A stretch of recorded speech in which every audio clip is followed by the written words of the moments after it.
Melanjutkan dari kisah sebelumnya. Perfect World, Chapter 4. Di era sunyi yang kejam ini di mana binatang buas mengamuk dan kehidupan selalu di bawah ancaman, kebutuhan penduduk desa agak sederhana. Yang mereka inginkan hanyalah makanan yang cukup untuk memuaskan perut semua orang. Api unggun melompat-lompat, dan desa batu saat ini ramai dengan kebisingan dan kegembiraan. Laki-laki dan perempuan, baik tua maupun muda, semua memiliki senyum di wajah mereka. Mereka semua dipenuhi dengan keceriaan saat berbicara dan tertawa anak-anak kecil. Jangan lari sembarangan. Kami akan segera melakukan mandi obat, tidur nyenyak di malam hari. Dan di masa depan Anda pasti akan lebih kuat dari semua binatang buas, kata dan sesepuh sambil tertawa. Oh, aku tidak mau. Sekelompok anak-anak yang mendengar ini semua berdiri dan berteriak sedih, melarikan diri dan bersembunyi di berbagai bagian desa. Kamu sekelompok bayi melon. Kamu benar-benar tidak tahu apa itu keberuntungan.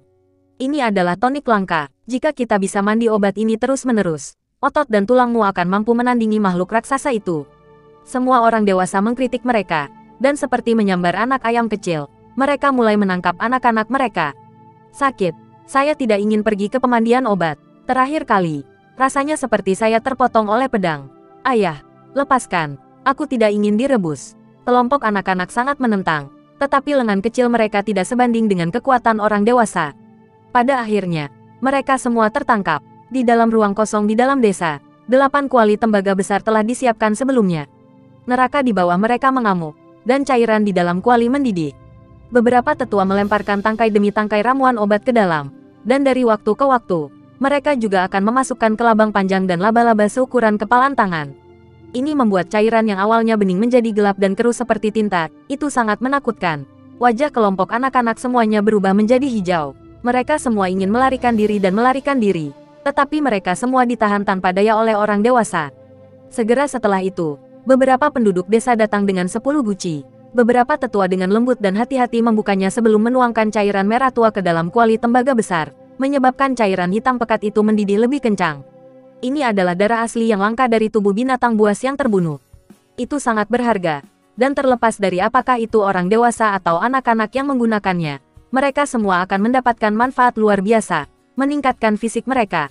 Selain itu, dengan pemahaman penduduk desa tentang beberapa resep kuno, serta menambahkan beberapa ramuan obat darah sejati ini bisa menjadi lebih efektif.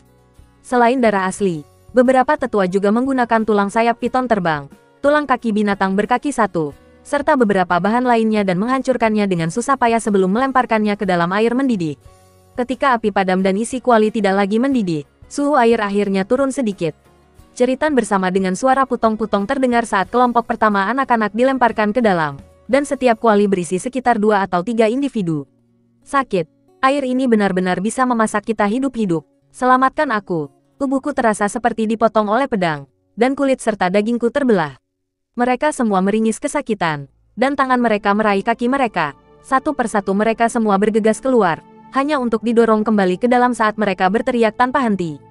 Dengan cara ini, beberapa lusin anak dilemparkan ke dalam kuali, mayoritas dengan kejam melolong, dan berjuang terus-menerus. Hanya 7 atau 8 anak yang agak lebih baik, dan meskipun mereka sakit dan alis mereka basah oleh keringat, mereka menahannya dan tidak mengucapkan sepatah kata pun. Adapun si kecil, dia juga tidak bisa melarikan diri dan dilemparkan ke dalam kuali dengan perlakuan khusus sendiri. Hanya sedikit air jernih yang ditambahkan ke kuali. Tetapi selain itu, semuanya adalah darah asli dan tulang yang patah. Penduduk desa tidak merasa bahwa ini tidak pantas, dan juga tidak merasa bahwa mereka lebih menyukai dia daripada orang lain. Ini karena anak-anak mereka sendiri sudah tidak bisa menahan rasa sakit dan menangis dengan jeritan yang merobek hati di dalam kuali obat biasa. Tapi si kecil ini benar-benar bisa mengatasinya. Selain itu, ketika si kecil berada di dalam cairan kental dan mendidih kuali hitam, kepala tua itu bahkan membuka 2 toples khusus, dan menuangkan isinya ke dalam kuali. Menuangkan dari salah satu toples adalah awan merah yang membentuk pisiu seukuran telapak tangan. Itu perkasa dan jahat seolah-olah akan mencabik-cabik semua orang dan melarikan diri, dan sifatnya sangat ganas. Dari dalam telapak tangan si Yun Feng bersinar karakter, dan teks tulang mulai naik. Sebuah tamparan membuat pisiu menyebar dan berubah menjadi darah, dan itu menetes ke dalam kuali. Dari toples yang lain keluarlah badak api berkepala 2 berwarna merah tua. Itu sangat cemerlang, dan dengan kepala tinggi ia mendesis dengan marah. Dan dengan cara yang sama dilepaskan ke dalam kuali hitam oleh kepala suku tua. Saat suhu sedikit turun, si kecil diangkat dan langsung dilemparkan ke dalam kuali sambil berjuang. Karena dia masih kecil, dia akan tersedak air ketika duduk di dalam. Jadi begitu dia jatuh ke dalam dengan suara gudong-gudong, dia langsung meminum beberapa suap cairan itu. Anak-anak lain semuanya menunjukkan ekspresi simpatik padanya dan tiba-tiba merasa cukup beruntung. Hanya ada sedikit air yang ditambahkan, dan bagian utamanya adalah darah asli khusus, tulang binatang serta gumpalan otot yang membentuk cairan obat. Cairan obat ini pasti akan membuat kulit dan tulang seseorang terasa lebih sakit. Si kecil benar-benar menyedihkan.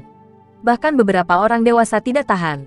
Si kecil mengerahkan kekuatan sebanyak yang dia bisa kumpulkan sambil berjuang dan meringis kesakitan. Dan dari waktu ke waktu, dia bahkan akan minum seteguk cairan kental. Orang dewasa yang menonton benar-benar mulai merasa sangat khawatir. Tidak ada masalah karena ini bukan pertama kalinya. Karena dia bisa melakukan ini sebelumnya, maka dia juga bisa melewati ini. Minum lebih banyak cairan obat juga tidak buruk. Jika dia bisa menyerapnya, itu akan memungkinkan dia untuk menyerap manfaat besar. Kepala suku tua itu berbicara, karena kepeduliannya terhadap kesehatan si kecil cukup luas. Konstitusinya cukup kuat, dan kekuatan misterius teks tulang mungkin juga bekerja di sini dengan membantunya memperbaiki sebagian dari kekuatan obatnya. Si kecil seharusnya tidak merasakan banyak rasa sakit. Penatua lain berbicara sambil membelai janggutnya. Pemandian obat berlangsung cukup lama, dan sekelompok anak-anak direndam sampai mereka tampak seperti monyet merah. Mereka semua terlihat agak sedih, dan sambil saling memandang, air mata menetes dengan suara hua-hua.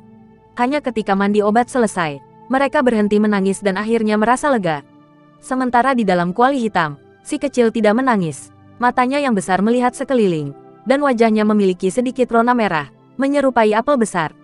Ketika dia diangkat, dia tampak seperti sedang mabuk, bergoyang-goyang. "Bagaimana perasaanmu?" seorang penatua bertanya. Si kecil bersendawa, dan berkata dengan bingung, "Aku banyak minum, sekarang kenyang." Mendengar tanggapan yang sederhana dan murni semacam ini, semua orang dewasa terprovokasi untuk tertawa. Lelah, si kecil terhuyung-huyung dari sisi ke sisi, dan tubuh kecilnya jatuh ke pelukan si Yunfeng. Dia dengan ringan menggumamkan sesuatu dan sedikit mencicit sebelum tenggelam dalam tidur nyenyak. Bawa anak-anak ini kembali dan biarkan mereka tidur nyenyak.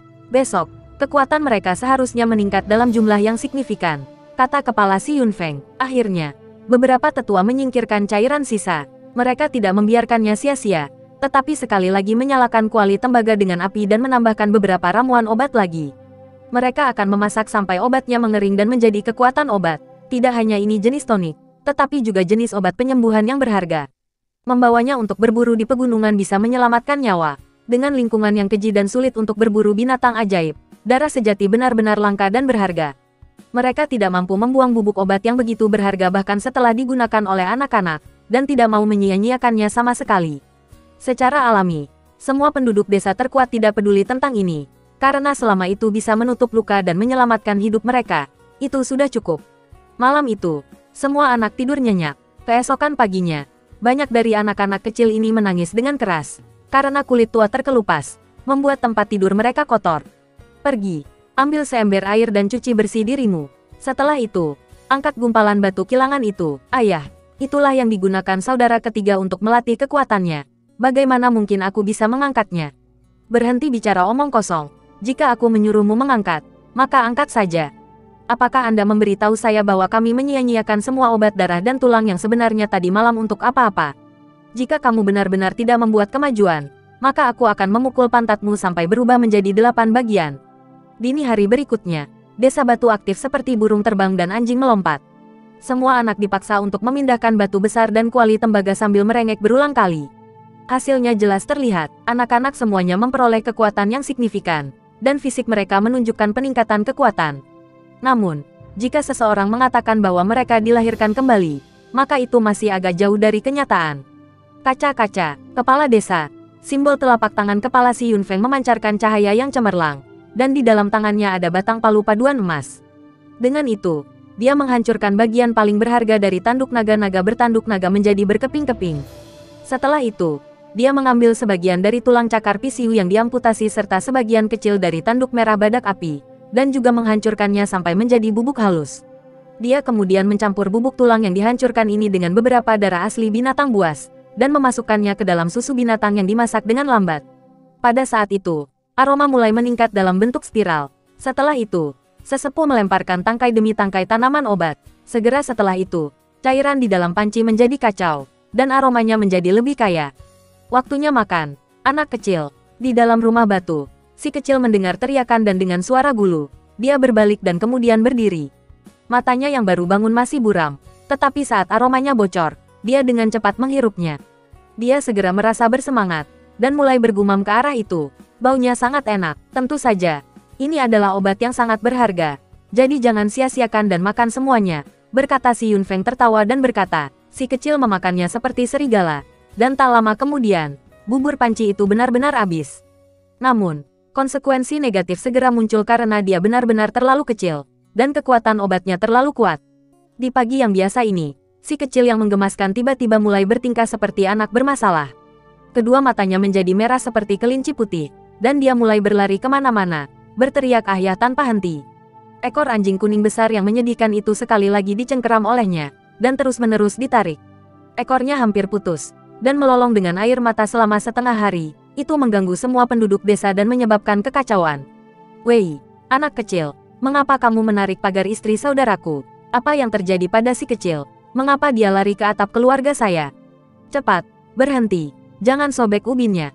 Semua penduduk desa tercengang. Si kecil yang biasanya sangat patuh berubah menjadi binatang buas kecil. Dia berlari kemana-mana saat dia membuat kekacauan sambil menggunakan semua kekuatannya. Panci obat benar-benar terserap, dan hasilnya tidak buruk. Si Yunfeng dan beberapa tetua lainnya berdiri bersama, dan mereka saat ini diam-diam berkomentar, menganggukkan kepala dengan puas. Di kejauhan, banyak anak melihat pemandangan di depan mereka dan menjadi lebih menakutkan dari kepala suku. Mereka semua gemetar dan gemetar saat mereka tinggal jauh, berkumpul bersama. Mereka bergumam dengan suara rendah, si kecil benar-benar menyedihkan.